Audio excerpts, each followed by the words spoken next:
महायुतीचा महामंडळ वाटपाचा फॉर्म्युला अखेर ठरला असल्याचं कळतंय। राज्यातील महामंडळाचं महिन्याभरात वाटप होणार आहे। भाजप 48%, शिवसेना 29%, तर राष्ट्रवादीला 23%चा फॉर्म्युला असल्याचं समोर येतंय। जागा वाटप लवकरच पूर्ण करण्याच्या फडणवीसांनी सूचना केलेल्या आहेत। तर महायुतीच्या पुढील बैठकीत सदस्य वाटप होणार आहे आणि महायुतीचा महामंडळ वाटपाचा फॉर्म्युला ठरल्याची ही माहिती आता समोर आलेली आहे। राज्यातील महामंडळाचं वाटप महिन्याभरातच होणार आहे।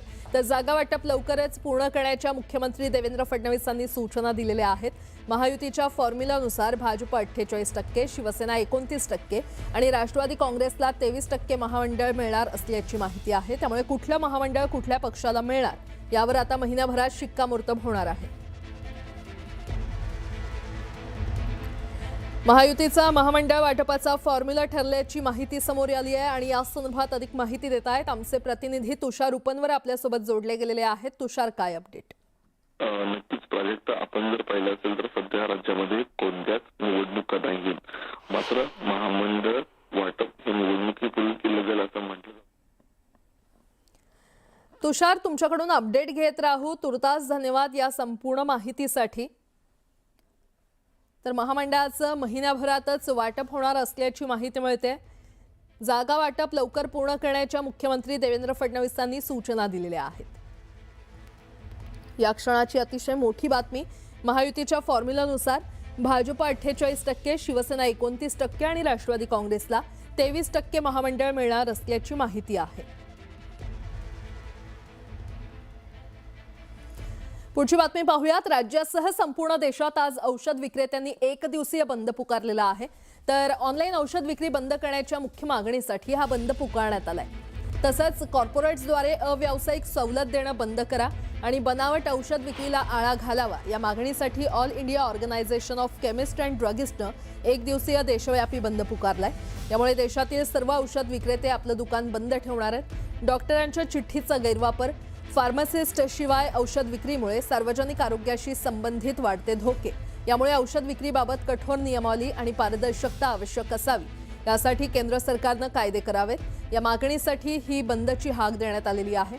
दरम्यान औषध विक्रेत्यांनी पुकारलेल्या या बंद दरम्यान नागरिकांना आवश्यक औषधांचा पुरवठा सुरळीत आणि अखंडपणे उपलब्ध व्हावा, यासाठी एफडीएनं आवश्यक उपाययोजना करत सर्व यंत्रणा सज्ज ठेवल्यात।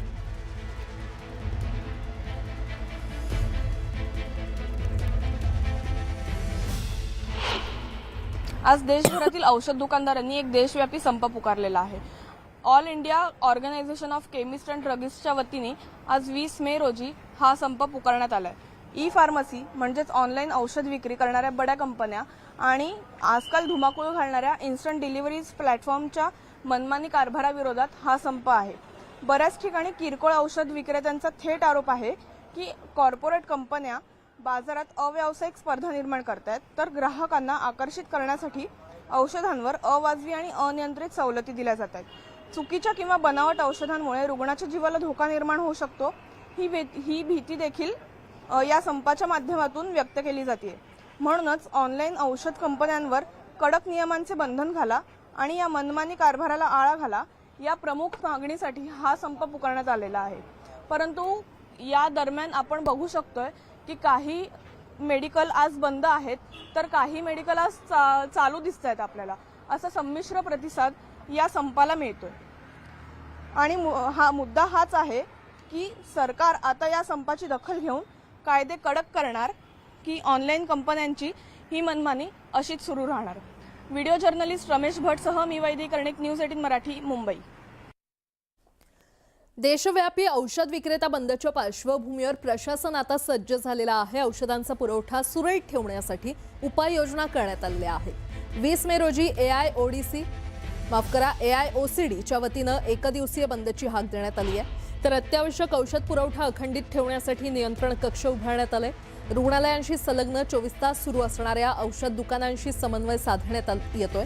तर जिल्हाधिकारी, पोलीस, आरोग्य विभाग, IMA सोबत प्रशासनाचा संपर्क सध्या सुरू आहे। नागरिकांनी अफवांवर विश्वास ठेवू नये असं आवाहन प्रशासनाकडून करण्यात आलंय। तातडीच्या औषध उपलब्धतेसाठी एक संपर्क क्रमांक देखील देण्यात आलेला आहे। 9890293253 या नंबरवर संपर्क साधण्याचं आवाहन करण्यात आलंय. पुढची बातमी. अमरावती जिल्ह्यातील सर्व मेडिकल दुकानं मध्यरात्रीपासून बंद ठेवण्यात आलेली आहेत. ऑनलाईन औषध विक्रीला विरोध करत मेडिकल असोसिएशननं हा बंद पुकारलाय.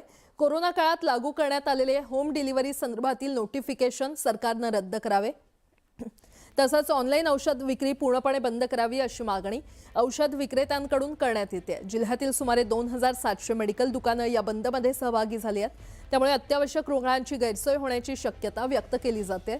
तर आपत्कालीन परिस्थिती लक्षात घेऊन अमरावती जिल्ह्यात 88 सदस्यांचे हेल्पलाईन नेटवर्क सुरू करण्यात आलेले आहेत. गरजू रुग्णांना आवश्यक औषधं उपलब्ध करून देण्याचा प्रयत्न केला जाणार आहे. आज संपूर्ण देशभर औषध विक्रेत्यांचा संप आहे.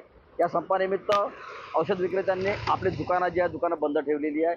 अमरावती शहरातील देखील आणि जिल्ह्यातील सर्व औषध विक्रेते आज संपावर आहे. आपण पाहू शकतो की या राजकमल चौकात आहोत. खरं तर ही संपूर्ण मेडिकलची रांग आहे, मात्र सगळे मेडिकल जे आहे ते मेडिकल पूर्णतः बंद आहे. अमरावती जिल्ह्यात जवळपास 2700 मेडिकल्स जे आहे ते औषध विक्रेते आहे मेडिकल्स आहेत संपूर्ण बंद आहे. आणि कोरोना काळात ऑनलाईन जे औषध विक्री करण्यात आली होती त्या औषध विक्रेत्या बंद करण्यात यावी अशी या औषध विक्रेत्यांची मागणी आहे. सोबतच जे होम डिलिव्हरी नोटिफिकेशन जे आहे ते सरकारने रद्द करावे आणि ऑनलाईन औषधी देखील सरकारने बंद करावी अशी मागणी जी आहे या औषध विक्रेत्यांची आहे. औषध विक्रेत्यांनी दुकानावर आपण पाहू शकतो की अशा प्रकारे बोर्ड लावून ठेवलेले आहे. ऑल इंडिया केमिस्टचा बंद आज म्हणजे बुधवार 2026.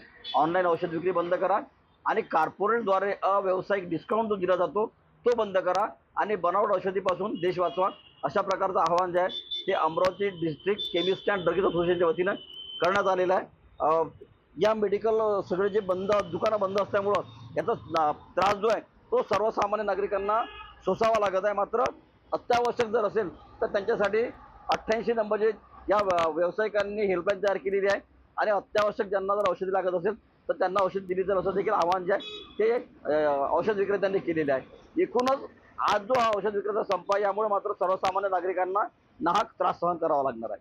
व्हिडिओ सागरचा संजय शेंडे, न्यूज 18 मराठी, अमरावती. बातमी